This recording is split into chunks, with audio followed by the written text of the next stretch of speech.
So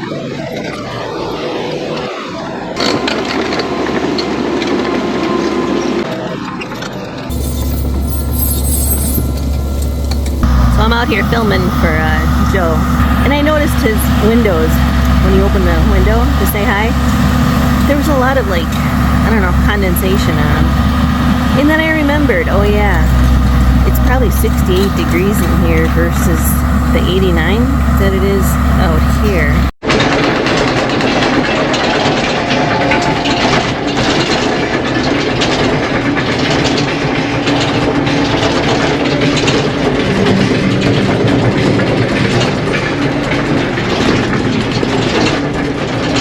Ready or not, here we go. Oh, it's early for me anyways. Pretty ride, pretty commute. Hey guys, Capper here, welcome back. This is going to be another really exciting and successful project. Fingers crossed it holds water. But anyways, this is on our Missouri farm. This is going to be another very large wildlife, aka deer pond. You could see my corn and bean mix in the background. We'll give you a quick update on that during today's video, but I think you'll enjoy it. If you do, please hit the like button. Consider sharing it for us because we keep things real here and we try to do our best to bring you good, fun, scenic, and educational content. So this is a cost share program here. I just got the approval from the state of Missouri. And so they're paying us $500 per watering pond. And we did get approved for 3 ponds this year. So for our regular viewers on 2.0, this is not the same pond I did a couple weeks ago. This is number 2 to improve the habitat for all wildlife, you know, because the wildlife doesn't just stay on our farm, it roams. So another fun project. I think you'll enjoy it. Hopefully you watched the whole video for us. That might help the algorithm a little bit. But let's get some fun, fresh air, a little bit of education and see, and then stay tuned. We'll bring you updates as we get rains to see if these hold water and how fast they fill up. Let's get into it. Thanks.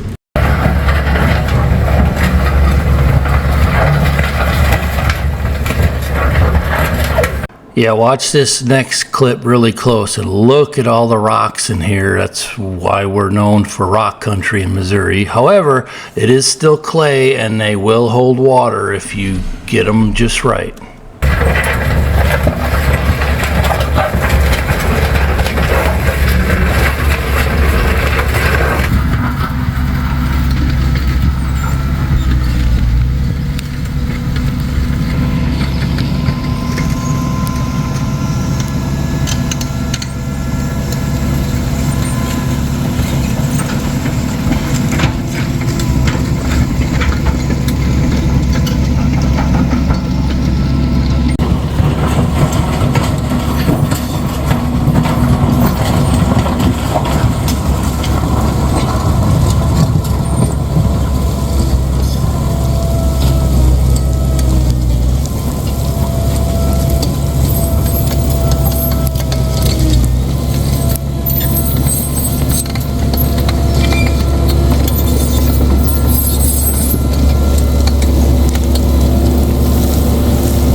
I'm out here filming for Joe, and I noticed his windows, when you open the window to say hi, there was a lot of, like, I don't know, condensation on them. And then I remembered, oh yeah, it's probably 68 degrees in here versus the 89 that it is out here. I don't know, just a guess. Anyway, I'm going to look for something, but I saw this. He had to run a couple stalks down, but this is where the corn is today for maturity. My hand right there. I got a big farmer hand, I'll admit that.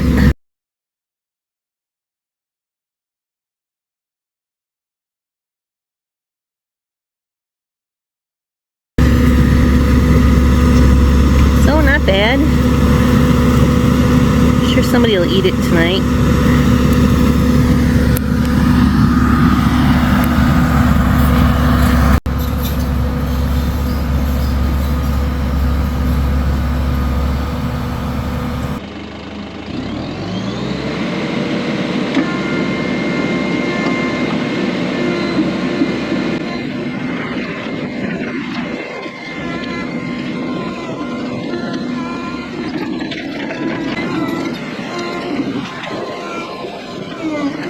Okay, so the way these wildlife ponds are built, you do not need a core trench. You're not even supposed to build one. I call them push-up ponds, but they outline specifically, they're called scrape ponds. So the design is because they're relatively shallow, let's say somewhere between 3 and 6 feet deep. You first push the black dirt and all the sod off. But then you just basically push up the pond dam as you're seeing here, and you build it up to get to your depth. And in Missouri here, we have clay on the ridge tops, but we have a ton of rock, as you've probably already seen a lot of rock in the video already. So you got to be careful, and they specify this, that if you get below the clay level, you got to stop, So you don't want to get below the clay level, otherwise the water that does come into this could seep out through rock formations down below. On one of these, I did kind of hit a different clay rock mix, if you will. So I packed some clay back on top of it, packed that down, tracked it in with the tracks. So we'll see if they're going to hold. But as of right now, I've cut 3 of these here in just the last week or two. So we're going to have a lot of pond updates coming in the future. But, this is called a wildlife scrape. And you're going to push it up as you push it and build it, you're tracking in the inside of the pond dam, which does help it seal. So let's continue.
So as you can see here, we're starting to get our depth down.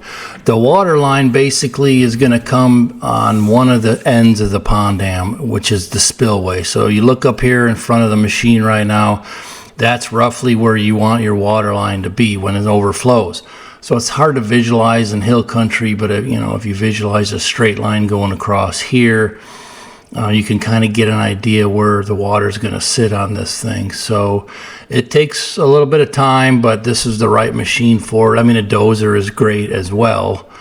But since we have this machine, I am going to put it to use. So let's keep getting our depth here, and then now we're going to run across the pond dam on the top, start leveling it out, and we're also going to compact it from the top. That also helps compacting it a few times, because this machine is 34,000 pounds. And once you level it and get it compacted, both on the inside you see the tracks, and then on the top you track it down and compact it. Usually these hold water very well, to be honest, in rock country.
All right, so here you could see my non-scientific depth check. I've gotten pretty good at it, eyeballing it. You can kind of get a feel for level on where the water is going to come, and right about here it's looking to be between 3 and 4 feet already. So I'll continue on, just try to get a little more depth, and then we'll put on some finishing touches on it. And man, I'm looking forward to getting some rain, to be honest.